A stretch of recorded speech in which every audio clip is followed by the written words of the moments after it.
Dust swirled around worn boots as the trembling girl approached the giant cowboy, her voice cutting through the desert silence.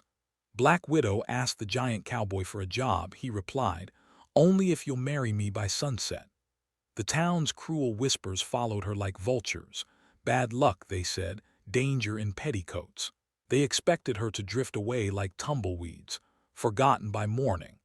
But the mountain of a man saw something different in her desperate eyes, something that matched his own hidden burden of being dismissed despite his strength.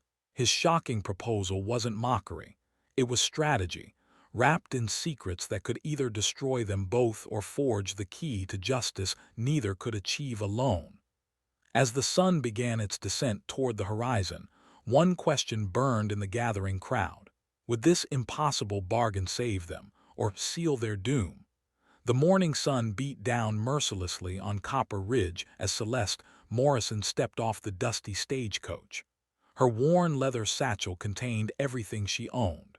3 towns had already turned her away. This was her last chance.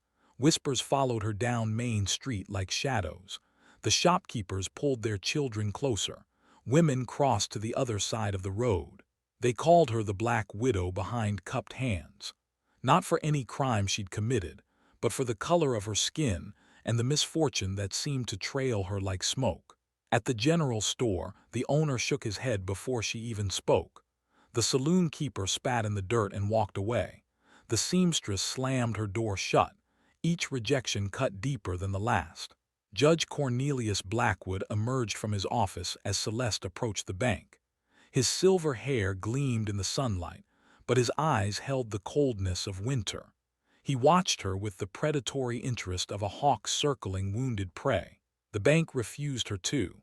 Celeste's stomach growled with hunger she couldn't satisfy. Her coins were nearly gone. Soon she'd be sleeping under stars with no food and no hope. From her spot near the water trough, she witnessed Judge Blackwood corner an elderly rancher outside the courthouse. The old man's hands shook as he signed papers. Blackwood smiled like a snake swallowing a mouse. The rancher walked away with slumped shoulders and empty pockets, something twisted in Celeste's chest. She recognized the look of defeat. She'd worn it herself too many times. Movement caught her eye. A giant of a man stepped between Judge Blackwood and a Native American family. The family had been loading supplies when 3 men began shoving the father. The giant cowboy didn't raise his voice or his fists. He simply stood there, massive and immovable as a mountain. The troublemakers slunk away like coyotes. Tobias Crane owned the largest ranch outside town, though he worked it alone. His frame could have belonged to a lumberjack or a prizefighter, but his gentle eyes told a different story. People whispered about him too. They said he was simple-minded, too trusting, too soft for the harsh frontier. A coughing fit doubled him over near his wagon. Blood spotted his handkerchief when he pulled it away. The townspeople pretended not to notice. Dying men made them uncomfortable. Celeste made her decision. She had nothing left to lose. The walk to Crane Ranch felt like marching toward a cliff. Dust clouds kicked up behind her worn boots. The sun climbed higher, promising another scorching day. Sweat beaded on her forehead, but she kept walking. Tobias was mending fence when she arrived. His massive hands worked the wire with surprising delicacy. He looked up as her shadow fell across his work. Her throat felt dry as desert sand. Pride warred with desperation in her chest. Desperation won. "I need work." Tobias studied her face with eyes that seemed to see past her skin to something deeper. Most people looked through her or around her. He looked at her. "What kind of work?" "Any kind. I can cook, clean, tend animals, keep books." She lifted her chin. "I'm not afraid of hard labor. Most folks in town seem afraid of you." Heat flushed her cheeks. "I've never hurt anyone." "I know." His voice carried surprising gentleness for such a large man. "Question is, what do you want in return? Fair wages, a place to sleep, food." Tobias coughed again, rougher this time. When it passed, his expression had changed. Something calculating flickered behind his kind eyes. "I might have something for you, but it comes with conditions." Hope fluttered in her chest like a caged bird. "What conditions?" "Marriage." The word hit her like a physical blow. She stepped backward, nearly stumbling. "Only if you'll marry me by sunset." Behind them, the sound of approaching horses filled the air. Judge Blackwood rode up with two deputies, their faces twisted with ugly curiosity. More townspeople began gathering at the ranch gate. They smelled drama like vultures smell death. Celeste's mind raced. Marriage to a white man in 1887 meant scandal. It meant danger. But it also meant legal protection she'd never had before. Rights that could shield her from men like Judge Blackwood. Tobias waited for her answer with patience that seemed infinite. The crowd grew larger. Betting voices carried on the wind.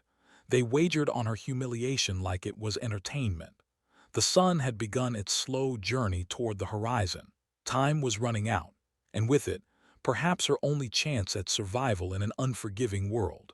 If you are enjoying this story of how an impossible proposal will change two outcasts forever, don't forget to comment where you are tuning in from to show how this story can connect us across any distances, backgrounds, and hearts. Because what will happen in the next hour in Copper Ridge will completely change everything they thought they knew about justice, love, and the power of unexpected alliances.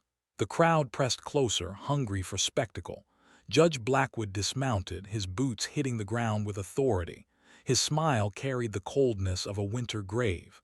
"Now, Tobias, you can't be serious about this foolishness." Tobias ignored him. His eyes stayed locked on Celeste's face, waiting, patient as stone. "Walk with me," he said quietly. They moved toward the barn, away from eager ears. The crowd murmured disappointment but kept watching. Judge Blackwood's jaw tightened like a bear trap. Inside the barn's shadows, Tobias spoke words that changed everything. "This isn't about romance. It's about survival." Celeste's hands trembled at her sides. "I don't understand. I'm dying, consumption, got maybe 3 months left." He coughed, proving his point. "Got no family, no heirs. When I die, everything goes to the state." The pieces clicked together in her sharp mind. "Unless you have a wife. A wife inherits everything, legal and proper." His eyes held surprising cunning. "You'd own this ranch, all 1,500 acres, the cattle, the water rights." Her breath caught. Land ownership for someone like her was impossible, unthinkable. Yet here it sat, wrapped in the most unlikely package. "Why me?" "Because you're smart enough to see past the surface, and desperate enough to take the risk." Heat crawled up her neck. The truth stung, but she couldn't deny it. Tobias pulled a leather folder from beneath hay bales. Inside lay documents, deeds, and correspondence. His handwriting covered page after page of careful notes. Judge Blackwood's been stealing land for years, foreclosing on healthy ranches, buying them for pennies through fake debts. His finger traced a list of names. 17 families so far, all legal on paper, all theft in reality. Celeste studied the evidence. Her mind, trained in bookkeeping during better times, caught discrepancies immediately. Forged signatures, backdated contracts, mathematical impossibilities presented as legitimate debt. "You've been building a case against him for 2 years, but I'm just a simple rancher in their eyes. My word means nothing in court." His eyes met hers. "But a property owner with legal standing, someone who inherits all this evidence, that's different." The barn door creaked. Judge Blackwood's voice carried from outside. "Tobias, we need to discuss this rationally." Through the window, Celeste saw more riders approaching. The judge's men. They surrounded the property like wolves circling prey. "He's scared," she whispered. "Should be. This ranch sits on the main water source. He's been trying to force me out for months." Tobias coughed again, weaker this time. "Marriage makes you untouchable. Legal wife of a property owner has rights he can't ignore." Memories flooded Celeste's mind. The plantation house where she'd learned to read and write. The master's daughter who taught her mathematics and bookkeeping before fever took the whole family. The years of running, hiding those skills because educated women of her color faced worse than ignorance. "I can manage books, handle legal documents, run business operations. I know, saw it in how you carry yourself, how you talk." Respect colored his voice.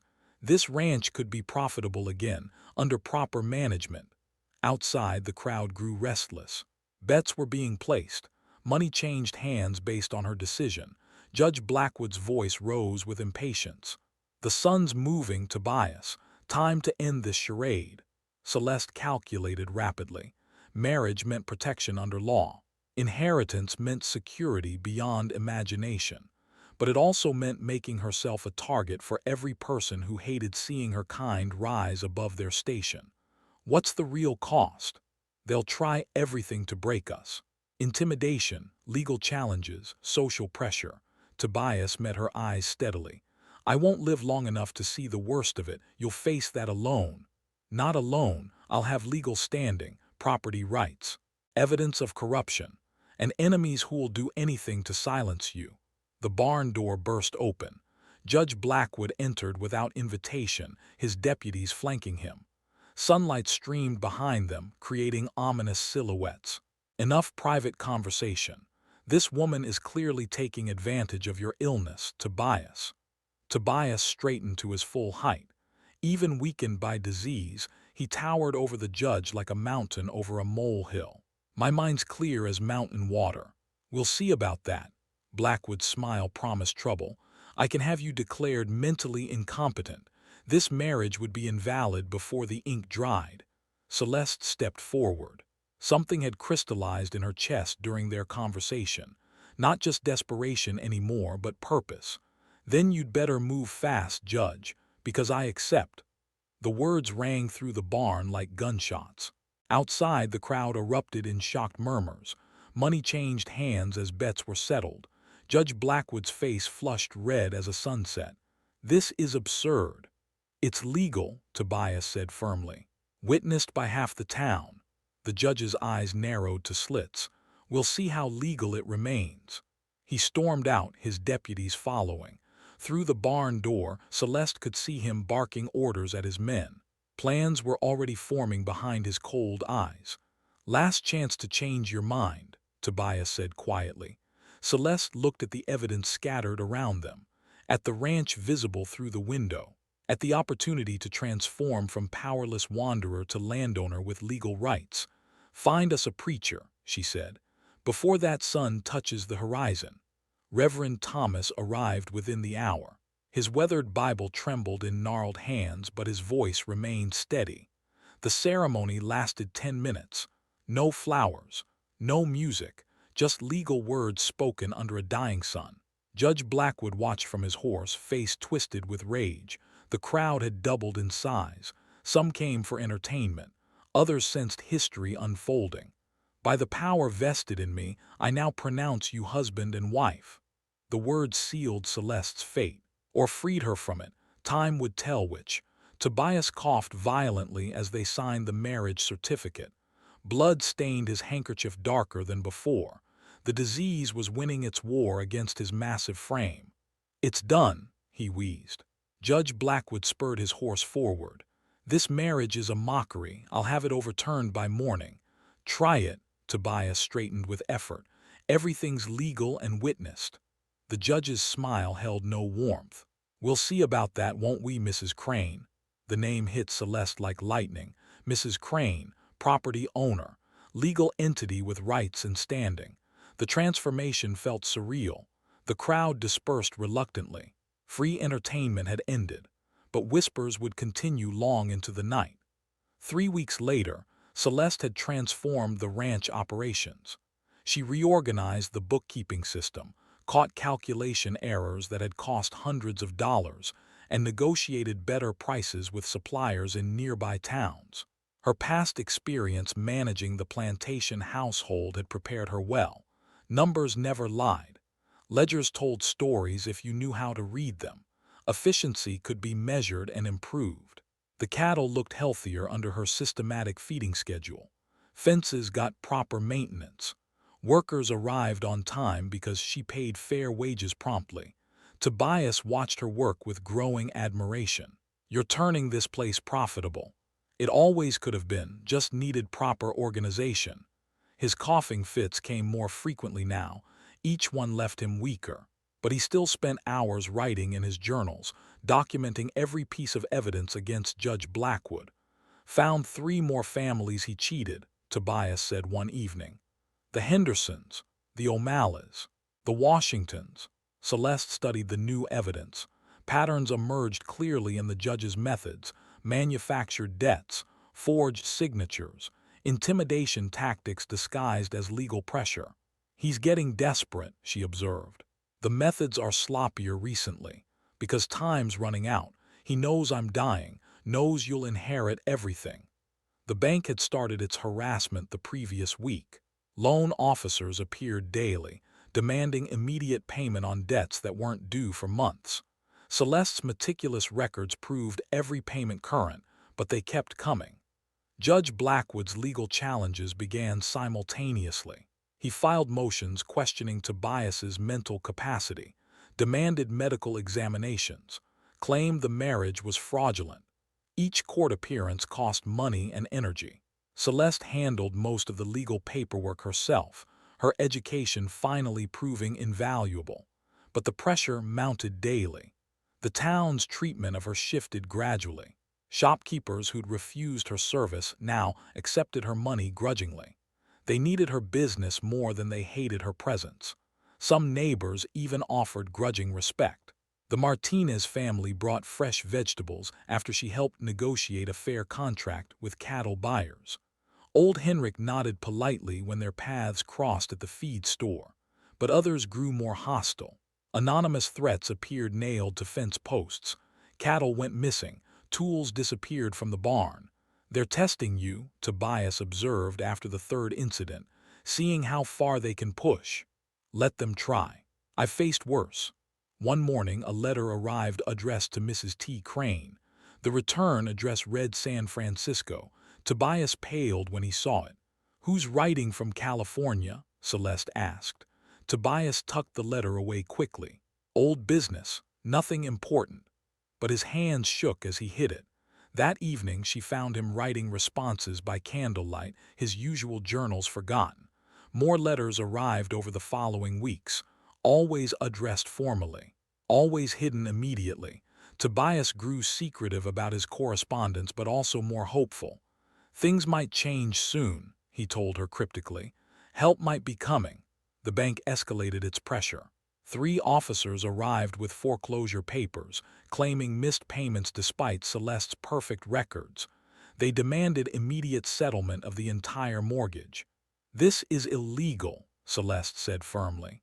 "Our payments are current. Here's documentation." "Payments aren't sufficient," the lead officer sneered.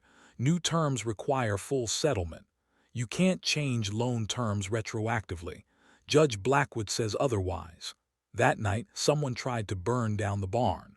Celeste smelled smoke and woke the household. They saved the building, but the message was clear. Escalation had begun. Tobias could barely stand now. The consumption ravaged his lungs mercilessly. But he kept writing, documenting everything with stubborn determination. "Almost finished," he gasped between coughing fits. "All the evidence, all the proof. Save your strength. Can't stop now. Too close." Judge Blackwood arrived the next morning with a doctor and 3 witnesses. The medical examination was his final card. Prove Tobias mentally incompetent, invalidate the marriage, seize the property. Dr. Peterson examined Tobias thoroughly, asked questions about dates, finances, current events. Tobias answered clearly despite his physical weakness. "This man's mind is sharp as ever," the doctor concluded reluctantly. "The disease affects his body, not his mental faculties." Blackwood's face darkened like a thundercloud. "Examine the woman too. She's clearly manipulating him." "I don't see evidence of manipulation, Judge. This appears to be a legitimate business partnership." After they left, Tobias smiled weakly. "One battle won. How many more to fight?" "Not many. Help's coming soon." That evening, another letter arrived from San Francisco. This time, Tobias showed it to her. The elegant handwriting belonged to someone named Minerva Crane. "My sister," Tobias admitted finally. "Lawyer in California. She's been funding my investigation." Celeste stared at the letter. "Your family has money. Had money. I was disowned for defending native land rights. His voice carried old pain. But Minerva never stopped believing in justice. What does she say? She's coming to Copper Ridge. With federal marshals and lawyers. Tobias met her eyes. The final battle starts soon. Minerva Crane arrived on the Tuesday morning train like an avenging angel dressed in black silk. Her carriage bore the seal of Morrison and Associates, one of San Francisco's most prestigious law firms. Behind her rode 3 federal marshals and 2 additional attorneys. Celeste watched the procession from the ranch house window. This elegant woman shared Tobias's determined jaw and intelligent eyes, but carried herself with the confidence of someone who'd never been denied anything. "She looks like trouble," Celeste observed. "She is," Tobias smiled weakly from his bed. "Just not for us." The consumption had worsened dramatically over the past week. Tobias could barely sit up without assistance. His journals lay completed on the nightstand, years of evidence documented in failing handwriting. Minerva entered the house like she owned it. Her sharp eyes took in everything. The organized papers, the medical supplies, the way Celeste moved efficiently between caring for Tobias and managing ranch business. "So you're the woman who married my brother." "I'm his wife, yes." Minerva studied her with lawyer's intensity. "He wrote that you're intelligent, capable, fighting corruption alongside him. I'm fighting for survival. Sometimes they're the same thing." Minerva's smile held genuine warmth now. "I've read his evidence. Impressive work for a dying man and someone the world underestimates." Tobias struggled to sit up. "Tell her the rest, Minerva." "The rest?"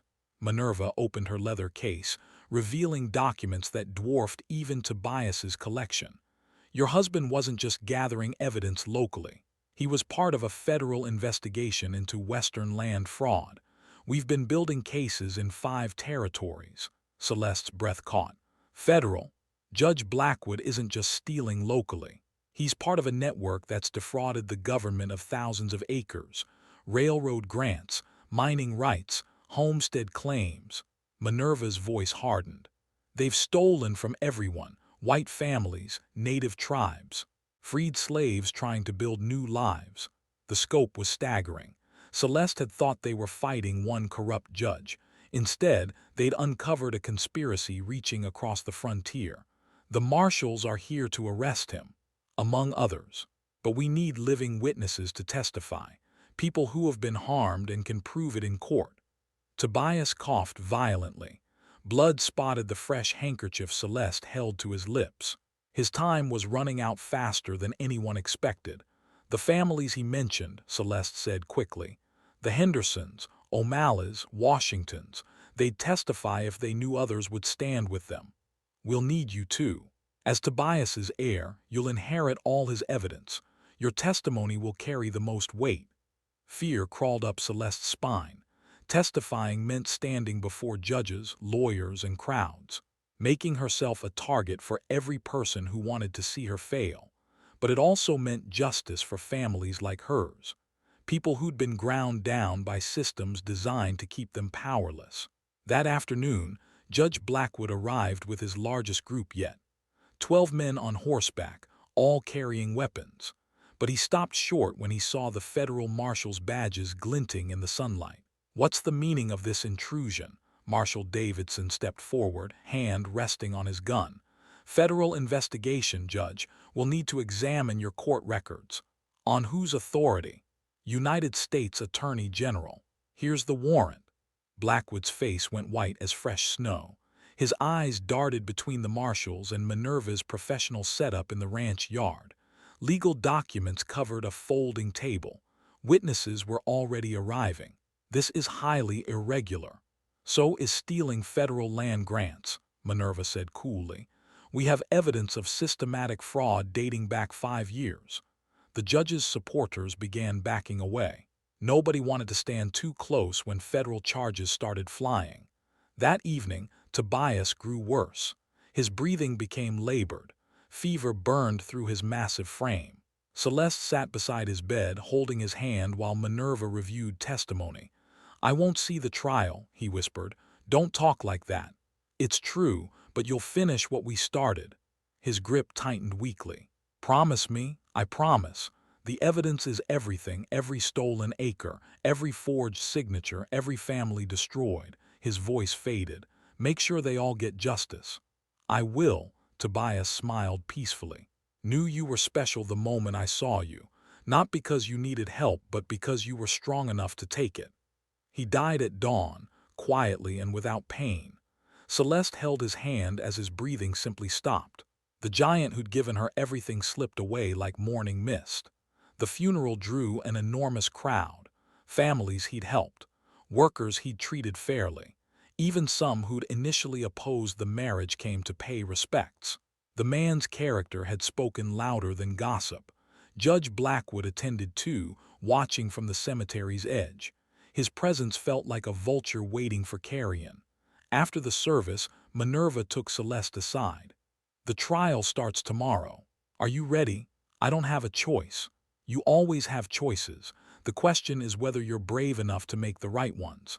Celeste looked at the fresh grave where Tobias lay. He'd made his choice when he proposed marriage to a desperate stranger. She'd made hers when she accepted. What do you need me to do? Tell the truth, all of it. About the marriage, the evidence, the threats you faced. Minerva's eyes blazed with determination. Show them that justice doesn't care about the color of your skin or your gender. It only cares about facts. That night, Celeste reviewed Tobias's journals one final time. Years of careful documentation. Names, dates, stolen properties, forged documents. A dying man's legacy of truth. Tomorrow she would stand before the territorial court as a widow with property rights. As the legal heir to evidence that could topple a corruption network. As a woman who'd gone from powerless wanderer to key witness in a federal investigation. The transformation was complete. Now came the test. The territorial court arrived in Copper Ridge like a traveling circus. Federal Judge Harrison had commandeered the town hall after declaring Blackwood's courthouse compromised. Tables stretched across the main floor, covered with evidence that told stories of systematic theft. Celeste entered wearing her best dress, Tobias's journals clutched against her chest. The room fell silent. Every eye tracked her movement to the witness stand. Some faces showed curiosity. Others displayed naked hostility. Judge Blackwood sat at the defendant's table, flanked by expensive lawyers from Denver. His confident smile suggested he still believed money and influence would save him. State your name for the record. Celeste Morrison Crane. Her voice carried clearly through the packed room. Widow of Tobias Crane, legal owner of Crane Ranch. Minerva stood to present the evidence. Box after box of documents. Forged deeds, backdated contracts, financial records that proved impossible debts. The paper trail stretched across 5 years of corruption. Mrs. Crane, please describe how you came into possession of this evidence. Celeste began with her arrival in Copper Ridge. Her desperate search for work. The marriage proposal that seemed too strange to be real. The gradual revelation of Tobias's investigation. He wasn't just a simple rancher. He was documenting crimes systematically. Every stolen property, every forged signature, every family destroyed by fraudulent debt. The crowd murmured as she described the judge's attempts at intimidation, the manufactured foreclosure threats, the barn fire, the medical examinations designed to invalidate her marriage. Why would Mr. Crane trust you with this information? Because I could read the ledgers, understand the numbers, see the patterns he'd discovered. Celeste lifted her chin proudly. Because I had nothing to lose and everything to gain from exposing the truth. Blackwood's lawyer objected repeatedly, questioned her education, her motives, her right to inherit property. Each attack was designed to undermine her credibility as a witness, but Minerva had prepared her well. Celeste answered every question with facts, dates, documentation. Her testimony never wavered under pressure. Present Exhibit 47. Celeste opened Tobias's journal to the Henderson family case. August 15, 1885. Judge Blackwood foreclosed on the Henderson Ranch for alleged debt of $800, but the bank records show only $200 loaned, fully repaid by June. How do you know the bank records are accurate? Because I have the original ledgers, before they were altered. She produced the evidence with steady hands. The ink is different, the handwriting doesn't match, the mathematical errors are obvious. One by one, she presented 17 cases of land theft. Each story followed the same pattern: manufactured debt, intimidation, foreclosure below market value. Judge Blackwood's signature on every fraudulent document. The Martinez family testified next. Their ranch had been stolen through a forged mortgage they'd never signed. They'd been too frightened to speak out until federal marshals guaranteed protection. Old Henrik took the stand with trembling hands. His homestead had disappeared through backdated mining claims. 40 years of work erased by paperwork he couldn't read. The Washington family's testimony hit hardest.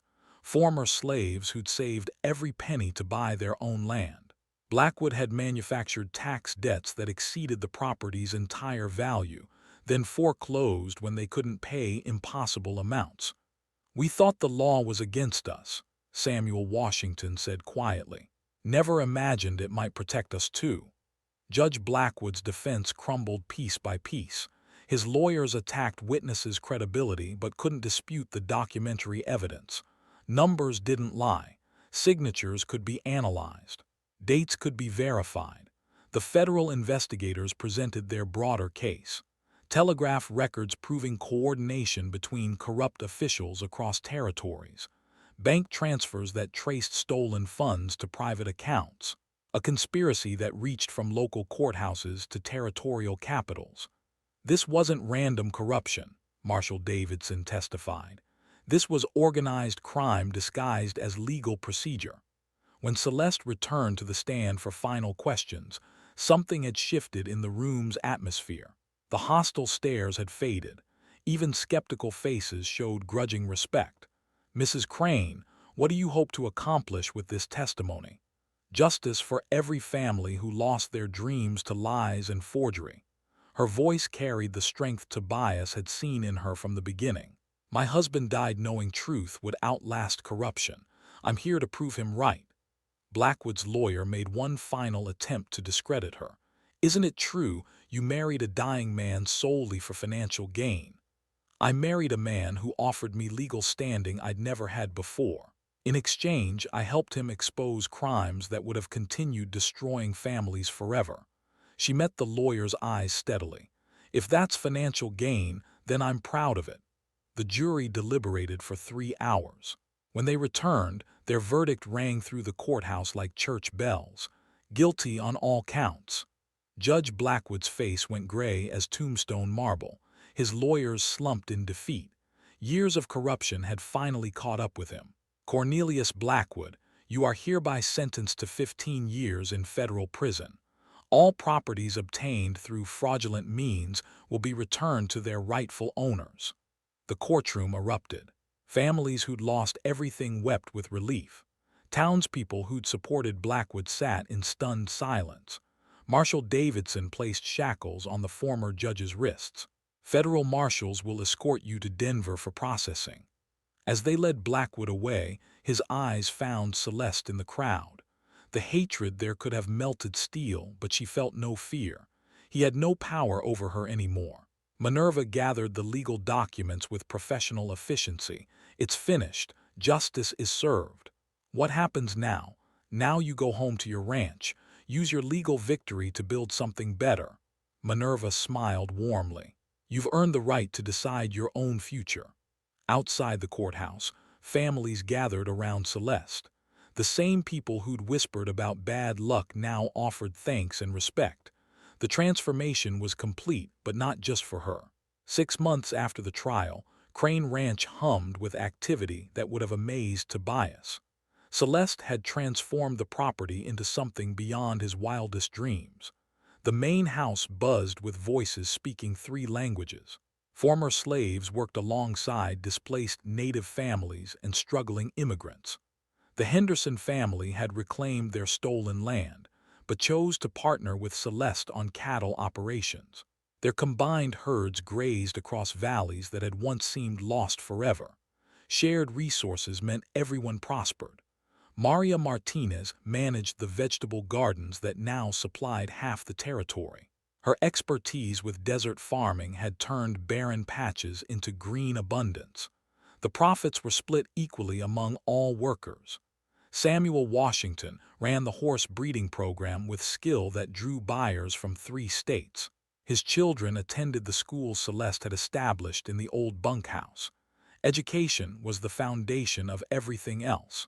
Old Henrik taught metalwork and tool repair to anyone willing to learn.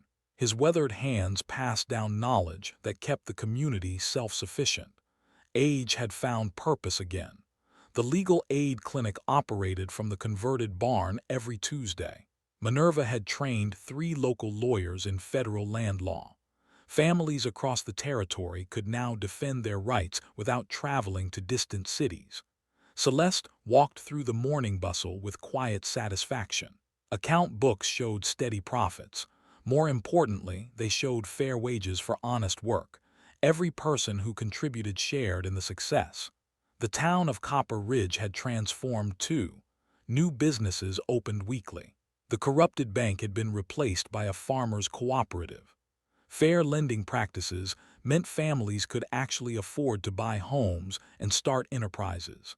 Judge Harrison had appointed honest officials to replace Blackwood's cronies. Court proceedings now followed actual law instead of personal preference. Justice moved slowly, but it moved in the right direction. Celeste still faced whispers and stares when she visited town. Some minds would never change. But respect had replaced outright hostility. Her success spoke louder than prejudice. The Martinez children waved as she passed their schoolyard. Education was opening doors their parents had never imagined. Reading and mathematics would protect them from the frauds that had destroyed previous generations. At the post office, she collected letters from families across the West. Word had spread about their community model. Former slaves in Texas asked for advice on cooperative farming. Native families in Montana sought guidance on legal protection for their lands. Each letter represented hope spreading beyond Copper Ridge. Justice in one place could inspire justice everywhere. The afternoon brought visitors. A young couple stepped off the stagecoach with everything they owned packed in 2 small cases. The woman's clothes were patched but clean. Her husband's hands bore the calluses of hard labor. They approached the ranch house with the same desperate hope Celeste remembered from her own arrival. The same fear of rejection. The same fragile dignity that poverty couldn't quite destroy. "We heard you might have work," the woman said quietly. Celeste studied their faces, saw intelligence masked by exhaustion, determination hidden beneath desperation. The same qualities Tobias had recognized in her. "What skills do you have?" "I can read and write, keep books. My husband knows carpentry and farming." "We've got need for both. Fair wages, decent housing, shared ownership if you prove reliable." Hope flickered in their eyes like candle flames. Shared ownership. Everyone who contributes gets a stake in the success. It's how we do things here. The couple exchanged glances full of wonder. They'd expected charity or exploitation. Partnership was beyond their dreams. "There are conditions," Celeste continued. "Children attend school. Adults respect each other regardless of background. Profits are shared, but so are responsibilities." "Yes, ma'am. Whatever you need." Celeste smiled, remembering Tobias's patient wisdom. "Then welcome to Crane Ranch. We'll find you the right positions." As evening approached, she visited Tobias's grave on the hill overlooking the valley. The simple headstone bore words she'd chosen carefully. "He saw worth where others saw only want." "We did it," she said quietly. "Everything you hoped for and more." The wind carried laughter from the ranch below. Children playing after dinner. Adults planning tomorrow's work. Families building futures on land they could actually own. Minerva's carriage arrived for their weekly dinner. The sisters-in-law had become genuine friends, bound by shared commitment to justice. Tonight they would review legal cases from across the territory. How many new applications this week? Minerva asked. 14 families, 2 more communities wanting to establish cooperatives. The model is spreading faster than we expected. Good problems to have. They walked toward the house together. Inside, the dining table accommodated representatives from 6 families. English, Spanish, and 2 native languages mixed in animated conversation about crop rotation and water rights. This was Tobias's true legacy. Not just exposed corruption, but communities built on mutual respect. Not just individual success, but shared prosperity that lifted everyone. Later that night, Celeste reviewed the account books one final time. Every number told stories of lives transformed. Former outcasts becoming landowners, desperate wanderers finding homes, justice creating opportunity for everyone willing to work for it. She closed the ledger and looked out at stars glittering above her valley. Tomorrow would bring new challenges, new families seeking hope, new chances to prove that dignity and fairness could overcome prejudice and corruption. The Black Widow had become something far more powerful. She had become proof that in America, anyone could rise if given a real chance to succeed. And that is all to the story for now. Please let me know where you are tuning in from. Perhaps we will create a story there. Consider liking this video and subscribing to our channel. And if you enjoy our content, click this video on your screen. I promise you it's worth watching. See you tomorrow.